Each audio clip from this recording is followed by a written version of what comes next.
reading it from the script page, I realized that what's being said is that Verger's asking him if he saw the missile behind him, or his god that we now saw hidden. Right. But I would not have picked that up from the scene. I only pick it up from reading this on the script page. I mean, if the script earlier said whenever Brent came in that the church doors weren't locked so that anybody could come in that wanted to worship, why would this guy now care if Brent saw the missile? Right. If it's supposed to be open to all devotees. If he's not responding to the doors opening because people can come in and worship anytime they want. But at this point, he sees Brent and he thinks Brent's probably a spy. So he's not one of the citizens. Or he might think that because Brent had just now spoken in front of him, he might have assumed Brent was one of the humans that doesn't talk. True. He's talking. That's a good point. This Verger is now talking to a human that can talk. That's not one of his, not in a group where he lives. Every time you say Verger, by the way, I keep hearing V'ger. V'ger, that's what I said. I'm like, oh, stop it. Maybe Verger is aware of Taylor, and that's why Brent is not unusual to him. Oh, that's true. That's a good point. It's possible that's why he's not shocked by a human that can talk. So what happens to a telepath when you speak to a human that can't talk? Is it like being on a cell phone with no signal and just nothing occurs? That's a good point, yeah. Do they get feedback and it hurts? But Verger being... Verger talking to Brent via telepathy, that the audience is now figuring out that that's how he's communicating, right? Mm-hmm. The missile was just there. I'm trying to figure out where I'm going with this one.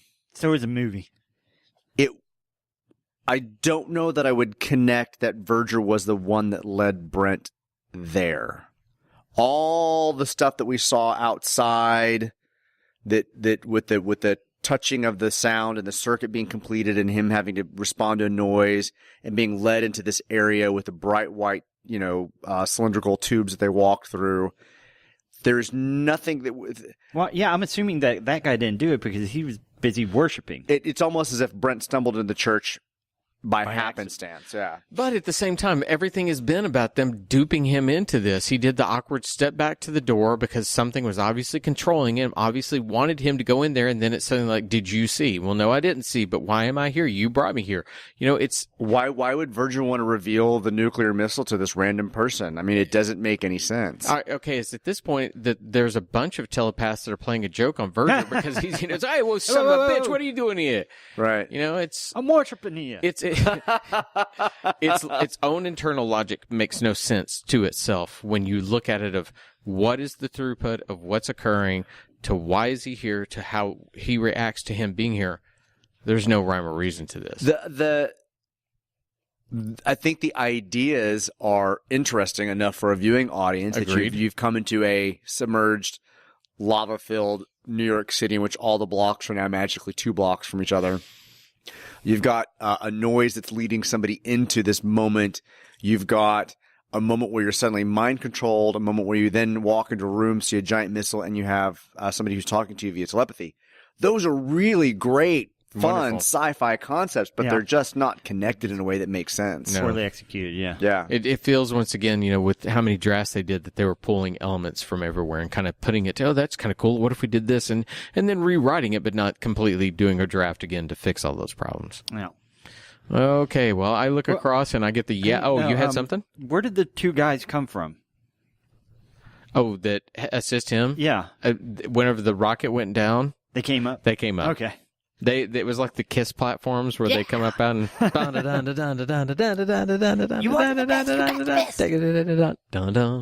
and anybody out there that's a KISS fan, yes, I sang that just for you. I do find his clothing very unique. I think it was an interesting choice that they would use a white or kind of cream off-white cream color fabric. We haven't really seen that kind of pristine material yet. For Verger's cloak and his stuff. The the mask, the hood, the hood and the gloves and the things could easily have been just worn by an ape, but that use of this kind of cream color around the hood with and the robe, padding in it too, right, makes it look a little more ornate, makes it look a little more exotic than what we've seen so far in the films. Which I have to look at that. Okay, they've got an atomic bomb. They've got a platform that makes it go up and down. So they've got some technology. They can control water shooting out of spigots. They have laundry. Yeah, but I was going to say, they apparently have tailors. They got OxyClean. Because they've got... That's well made, and that's not clothing that we know. And how, if this is 2,000 years later, that wouldn't be clothing that had lasted all that time. The style would have changed. So, I mean, obviously they've got a telepathic tailor somewhere making their outfits for them. Right? Tailor. So we are surprised at 47 seconds into this when a hand magically appears on Brent's shoulder that he turns to. And these are the two gentlemen that you referred to. Yeah, where'd they come from, yeah. They would make more sense had that scuffling stuff with Nova happen. Because they came through the same doors, right? Those are the same doors that he just came in from. Yeah. And they're coming in from that door, which means Nova's out there with somewhere with him. Right. With these two random men that just showed up. Gosh, I think through how he ended up and then with Verger questioning, did you see this? How interesting would it have been if all the voices were going everywhere and he just starts running to get away from him and he falls into this room almost by accident, and it really is more of a, you're not supposed to be here. Yeah. And that would be an oh shit moment when he saw that. But instead, I don't understand why he's here, and I don't understand why Verger is surprised. I mean, we didn't necessarily need to see Nova on the outside beating on the doors, but maybe hearing her at the door. Right. And hearing some commotion would make these two random gentlemen make more sense. Yeah, I think so too. At least knowing that he's responding to something at the doors about her, calling out to her, something. We don't have to see her. Someone's at the door. Someone's at the door. But just... I know. Yeah, so the script describes them as guards. Sean, did you get the sense that they were guards? No, I thought they were other priests or somebody coming to pray in there too. Yeah, they're just two random guys that grab him by the shoulder and pull him back. Wow. What I think was interesting is Brent doesn't really struggle, right? They grab him by the shoulder, they pull him a little bit.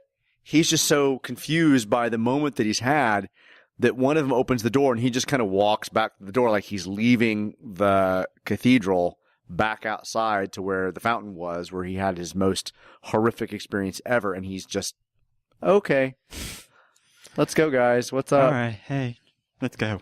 Well, how can your performance ever be correct, and how can you direct it correctly if you're not going to follow kind of what's on the page, which seems like it at least had a little bit more of a throughput as far as... Well, it seems like they don't want to shoot a lot of what's on the page. No, and I don't understand that. Unless it was just simply, okay, yeah, we just need to get him in this room, and you got 5 weeks to shoot. You're running and gunning. So, I mean, we see Verger's cloak a little bit more in the very final seconds of this shot, and he's got kind of a, not unlike the gorillas, they've got that what do you call this? Pattern? This kind of, this pattern that kind of goes, that goes down the front of his that's true. It is robe. Very similar to those. Yeah. And then the gorillas would indicate some type of rank and that kind of stuff. And he's also got one kind of going down the center that has some type of rock or jewels on it that forms some type of pattern, unknown pattern. But it's very... Do you think they share the same tailor? Yes. Tailor. No. But it's nice and in the background we can see some crystals or some tubes of some kind. Something from the Fortress of Solitude. Yeah. It's what it looks like from the Fortress of Solitude, just kind of part of an altar. Notice the inverted cross there on the actual altar itself. Look at that. I'd never, ever noticed that. Boy, you want to offend some people, turn a cross upside down. Yeah, so there are two kind of... it's one. It's a shelf-like structure that's got two kind of acrylic boxes on top of it. Inside those acrylic boxes look like crystals, one of which is red. The rest are white. But when you look on the side of this casing, there is an inverted cross on it. All right. Inverted cross. Somebody And up there then- just turned us off. They got Yeah, very yeah. upset. It's not our fault. We didn't make the We movie. didn't make the movie. We And didn't as start Sean the talked fire. about, suddenly Verger goes black and white as we get Yeah. kind of a weird crossfade into some rock. Yeah. All right, I want to know tomorrow what you thought of that when that occurred. Save it for tomorrow though, because Okay. it mostly happens in the next minute. Yeah. All right, so that's 59. I don't think we can probably push that one too much. No. We've milked that thing dry. I believe so. There's some good stuff in there, though. Yeah, I mean, look, I said this before. I think these minutes are vastly interesting. I just wish it had been executed better so that it truly made we're sense. really being introduced to brand new concepts in this universe. We got sexy lips, though. We exactly. We did have lips that would normally be thought of as sexy. Yes, they All are. right, They are for- what they are. A slightly accentuated definition of the lip line. For my accentuated lip line co-host, I'm Todd. Everybody have a sexy lip evening. Beneath the minute of the apes. Beneath the minute of the apes. Beneath the minute of the apes. The only good human is a dead human.